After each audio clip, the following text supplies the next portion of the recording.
Good morning, everybody. Good morning. Welcome back. I have no props, which is unusual for me because I like to hide behind the podium. And this all started from a panic moment that I had in the spring. I usually teach two sections of the first year seminar, and I had one in the evening last semester. Evening students, those of you that teach them, you know they are unique with a unique personality and a unique set of needs. They are usually exhausted. They are usually taking courses at that time because they have no choice. It's not their best time of day. They might be better off if they took a 9:30 course or a Saturday course or an online course. And I had 20 of the most outspoken, outgoing, easily engaged students. And then we had a moment where for the first time, probably in many, many years, I ran out of things to say. Those of you that know me well know I'm not usually at a loss for words. I finished my material.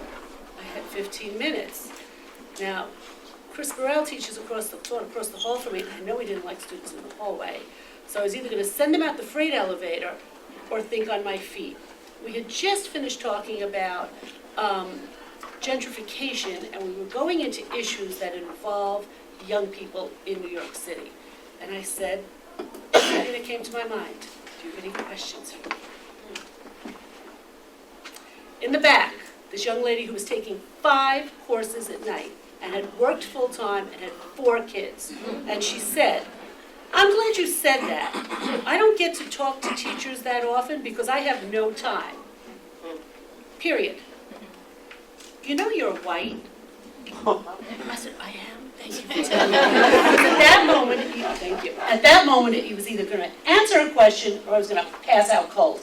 I could feel my heart pounding. I went, where is she going with this? I said, okay, can I still ask you a question? I said, yeah, you can ask me your question. What do you think of Black Lives Matter? Wait, that's not what I want to ask you. What do you think of white privilege? I went, oh, dear Jesus, can I die right now? I'm ready. I said, I'm going to answer your question, but I got to breathe for a minute.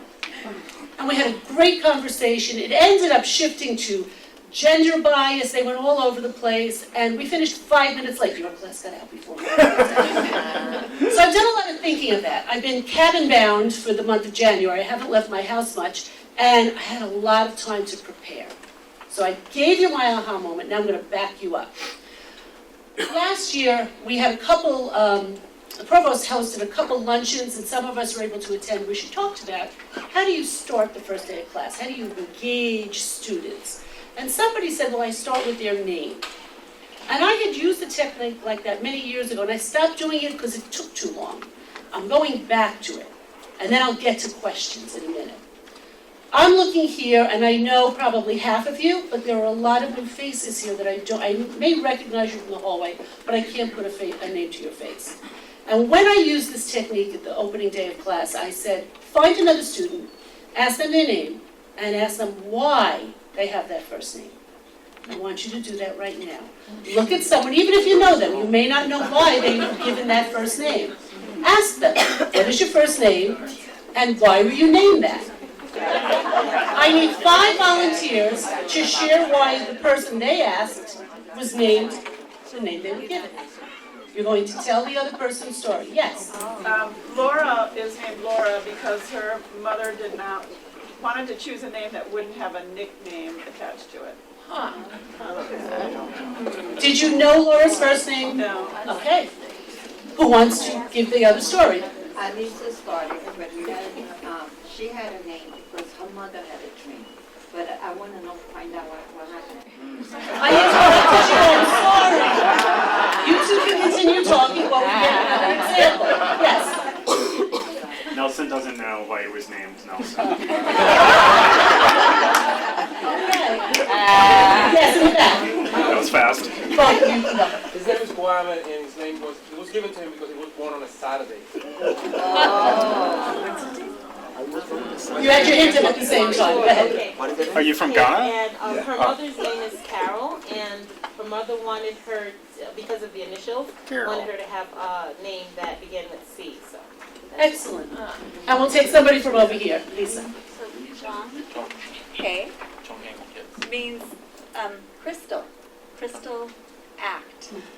Crystal. Right, so 2 characters. So 2 characters, it comes from the Chinese, and it means like clear, so it was a characteristic that his parents wanted. Excellent. Wow. Now, when I did this in my class, they had pretty much the same reaction. They got around to people, and when we were called back to share, they were all smiling. We all have a name. There's usually a reason, it's our title, that automatically sets us in a hierarchy.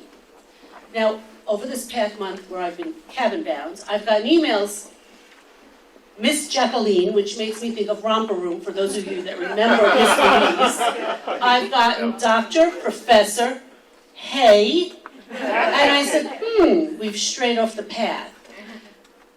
As people who are often looked at with dignity and respect based on our accomplishments, it's our job to set the style. How do you wish to be addressed? Whatever that is.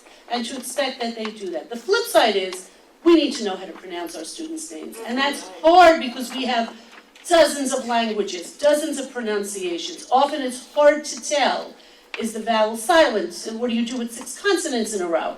It's difficult. By addressing each other appropriately, we set the stage for respect and conversation. Now let's go back to my panic moment. At the end of the class, the person that asked this came up to me and said, I felt like I had an office hour with you. I went, really? I need a therapist and a nap. Possibly in a bar. And she said, no, you don't understand. You teach us, you talk to us, you ask us questions. You sometimes bring up your experience, but we never get to ask your point of view. We never really ask each other's point of view. And I said, she said, I'm really sorry because you went white, then red, then white. And I said, I get that. Because you really scared me for a second. I thought I was going to die. She said, but we needed to hear your perspective. And we appreciated that you said, I have a different experience than you. It was a different generation. My father was a cop, so I got a totally different experience. But I'm glad you listened to me. I'm glad you asked me my personal exposure to this question. Just give me notice next time. And I decided at that moment, I talked to her a little bit more. She stayed with me about 20 minutes. And she said, I wonder if other faculty would give us a chance to ask them questions. How would I go about doing that? I said, first, I start my classes at the beginning of the semester telling them, you'll never know my political background. You'll never know who I prefer in office. I'm not going there. I can't handle any more stress. I'm not doing that. And I talk about religion in the general context. I will also talk about personal stories. But there are 3 things you really should avoid: personal lives, religion, and politics. I said, other than that, it's fine to ask, what was it like? What did you experience? What do you feel about this? And then, though, I said, I'm going to flip it around and ask you the same question. And I did that. I had a panic moment, but it became a teaching moment for me. I learned more from this one young woman talking to me about questions. I now plan to hold on my second class a conversation about discomfort, forget uncomfortable, discomfort on my part and on their part. Because how many times we go around the room and say, here's my question, what do you think? And the person you point to or you go up to and say, please answer, hasn't had a chance to think about what they're comfortable sharing. We need to give time with questions. You may end up giving a whole period to 2 questions, but if they're that important, it needs to be done.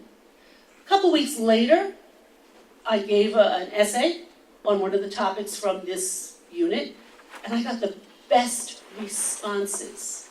And I asked the class, you did such a great job with it, what was different? And they said, because you showed us how to consider other perspectives, and you taught us to think, stop and think for a second.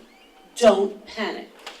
So now, what I would like you to do is consider flipping the question, giving them a chance to ask you the hard questions that we ask them. Whenever we ask them to read something and analyze it or do a reflective paper, we're asking them to go personal.